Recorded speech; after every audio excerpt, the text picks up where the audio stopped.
You might believe you have a solid grasp on the right oil for your Toyota, but what if the common wisdom is entirely off base?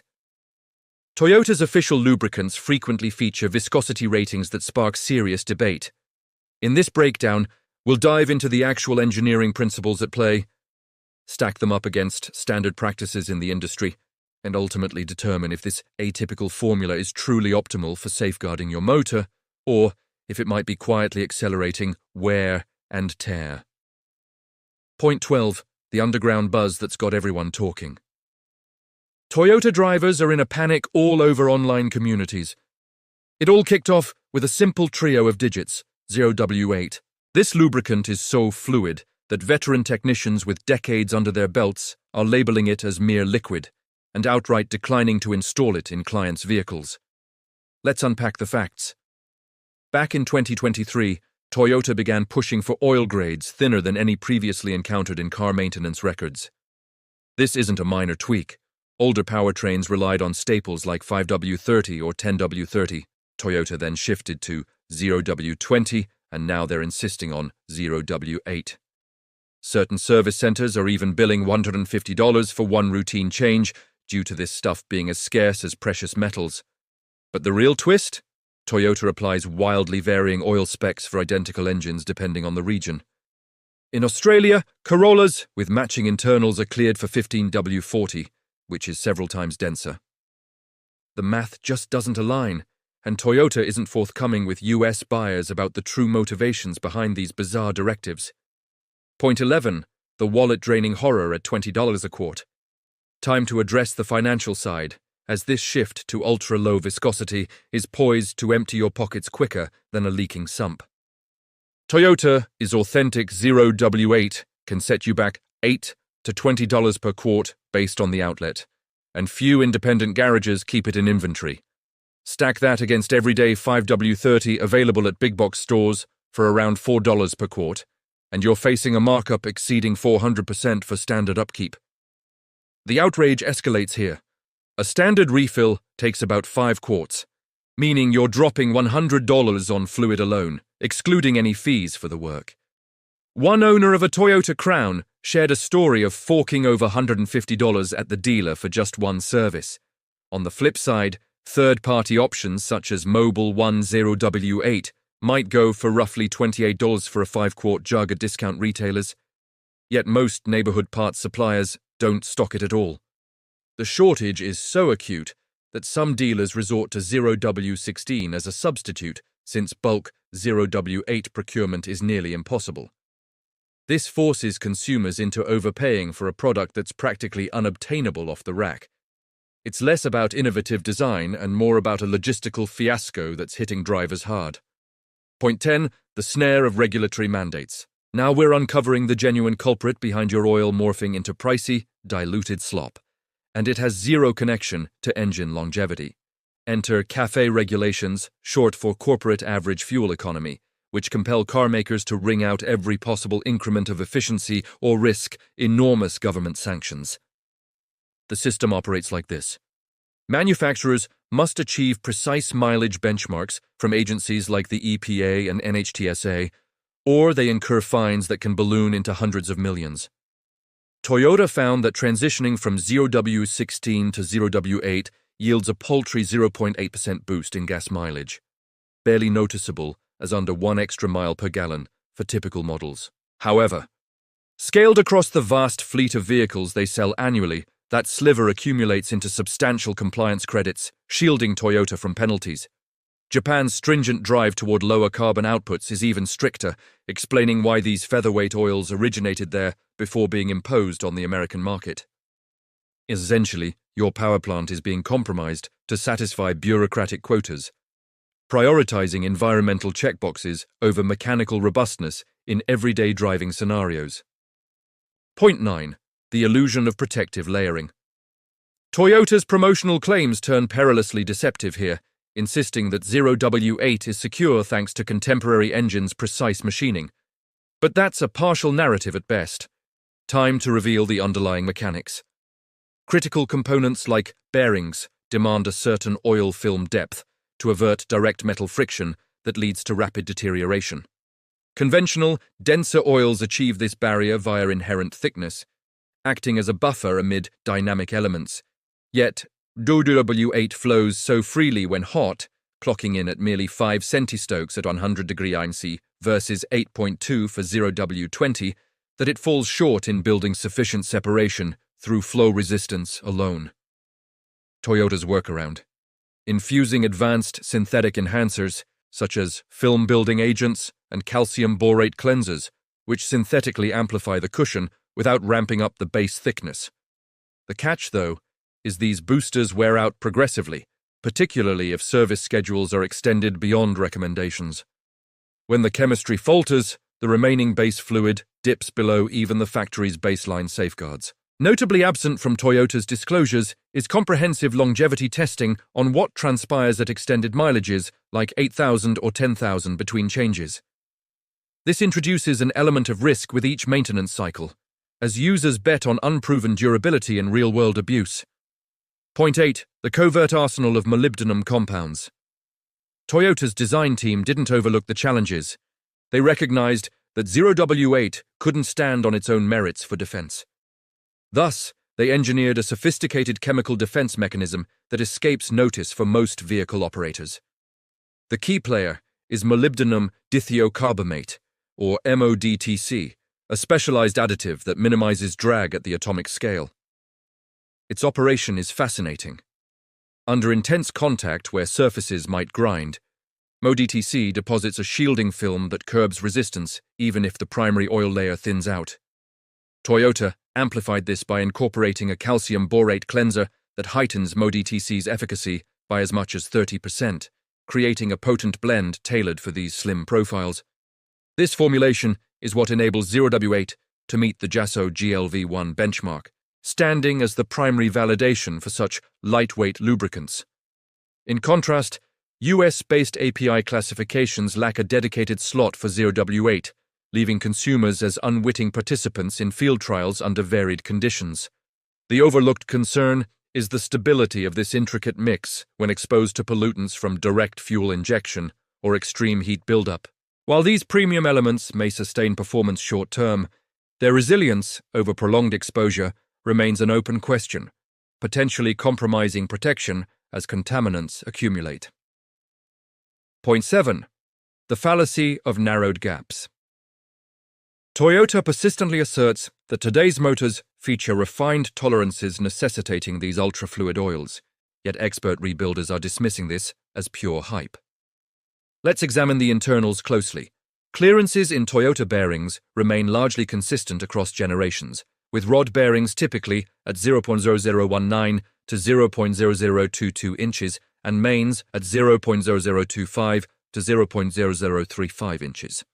Figures that mirror those from 2 decades prior, which thrived on 5W30 without issue.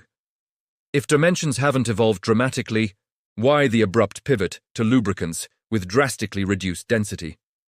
The fuller picture involves nuances. Current designs incorporate enhanced surface treatments on bearings, roller-based cam mechanisms over flat tappets, and adaptive timing setups that demand particular pressure flows. However, the concealed reality is that equivalent engines abroad receive approvals for far heavier grades. Markets in Australia, Europe, and the Middle East endorse viscosities from 5W30 up to 15W40 for identical architectures. If tolerances were genuinely that unforgiving, denser fluids would trigger swift breakdowns, yet they operate flawlessly, exposing the precision narrative as contrived promotion. This discrepancy highlights how regional adaptations prioritize factors, like climate and regulations over universal engineering imperatives, leaving US owners with a setup that's more about policy than proven mechanics. Number 6. The hidden agenda behind hybrids.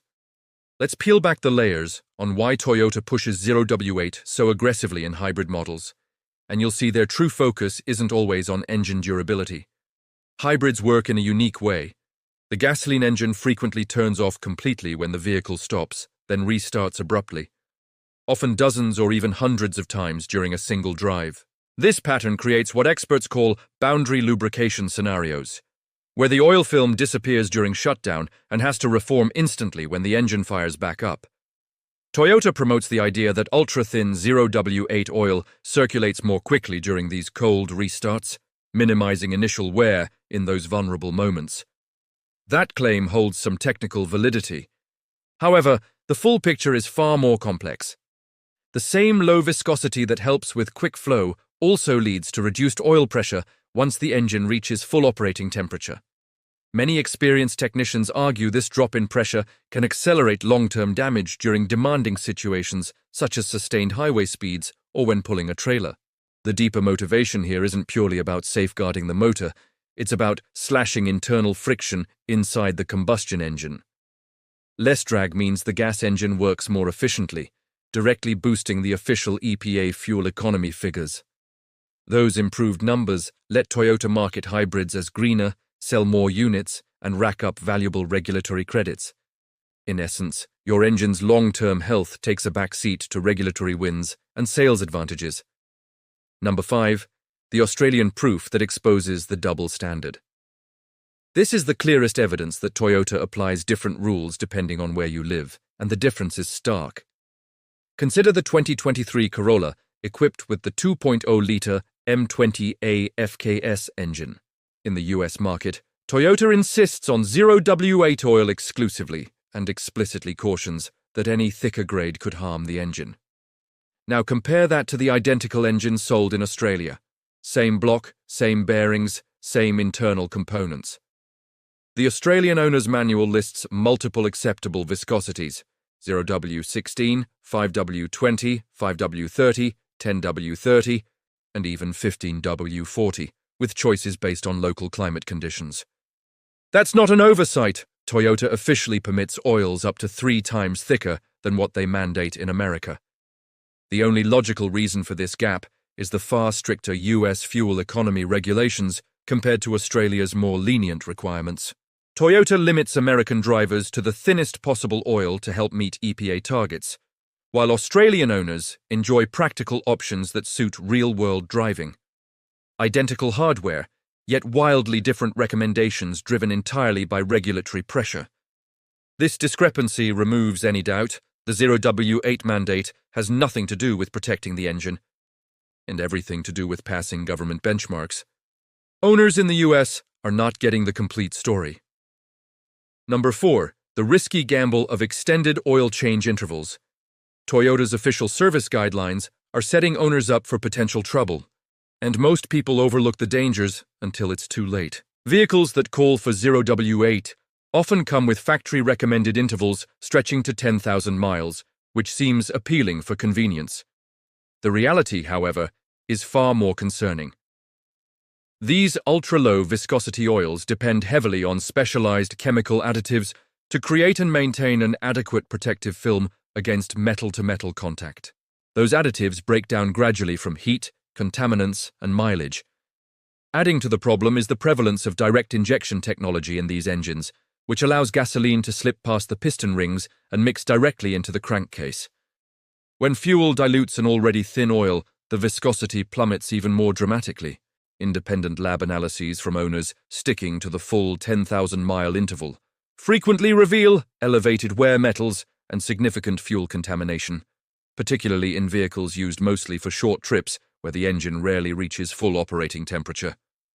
Seasoned technicians often ignore Toyota's guidelines entirely, advising customers to change 0W8 oil every 5,000 miles instead. Toyota has released no detailed studies showing how these thin oils behave at 8,000 or 9,000 miles once the additive package weakens and fuel dilution has further reduced protection. That lack of transparency is deeply troubling and leaves owners exposed to unnecessary risk. Number 3. The taxi industry's quiet rejection. Real-world operators who rely on their vehicles for income provide the strongest counter-evidence to Toyota's ultra-thin oil claims. A fleet maintenance supervisor overseeing a large group of 7th-generation Camrys powered by the 2AR FE engine shared a revealing insight. Despite Toyota's official specification of 0W20 for these engines, the company has consistently used 5W30 from the very beginning. The outcome? Those Camrys routinely reached 350,000 to 400,000 miles with no unusual oil consumption and 0 major engine failures. These weren't lightly driven cars. They endured brutal conditions, constant idling, heavy stop-and-go traffic, and maximum payloads day after day for years. If Toyota's assertions about needing ultra-thin oils for precise tolerances were accurate, running a thicker grade should have caused catastrophic damage well before 100,000 miles. Yet the engines thrived, outlasting many privately owned vehicles that strictly followed the factory recommendations. Fleet managers in the taxi industry have largely dismissed Toyota's guidelines because their priority is proven longevity, not optimized test cycle performance. This practical evidence carries far more weight than corporate marketing materials and strongly indicates that slightly thicker oils deliver superior long-term durability compared to what Toyota publicly admits. Number 2, the myth of warranty cancellation. Many Toyota owners hesitate to question the specified oil because of repeated warnings from dealers that using anything else will instantly void the warranty. Let's clarify what the law actually states.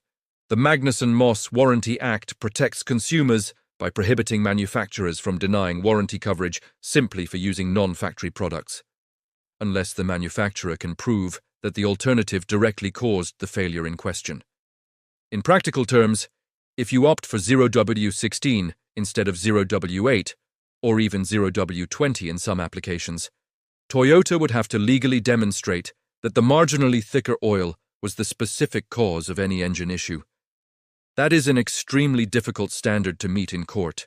Many knowledgeable mechanics take advantage of this protection by selecting aftermarket oils that still meet Toyota's required viscosity and API ILSAC certifications. Countless owners now use reputable brands like Mobil 1's OW8 without issue, avoiding the inflated dealership prices while keeping their warranty fully intact.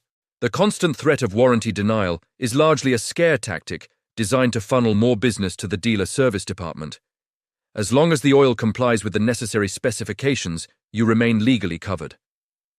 Number 1, the final recommendation.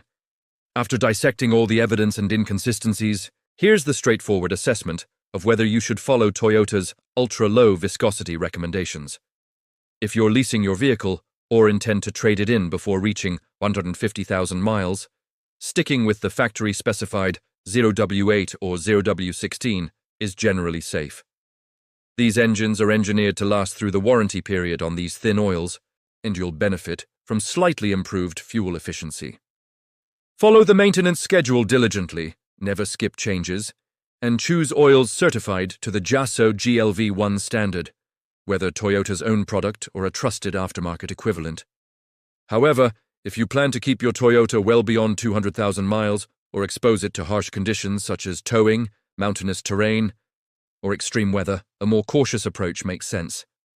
Consider stepping up to 0W16 in place of 0W8 or 0W20 in place of 0W16 as a balanced compromise that offers noticeably better protection with only a minor impact on fuel economy.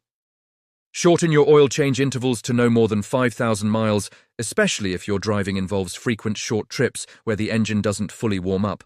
Above all, never push beyond 7,500 miles on these ultra-thin oils, no matter what the dashboard reminder indicates.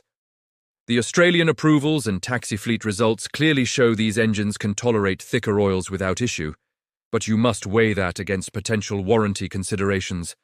Ultimately, the choice depends on your priorities and how long you plan to own the vehicle. But at least now you're armed with the full picture. Toyota prefers to keep quiet.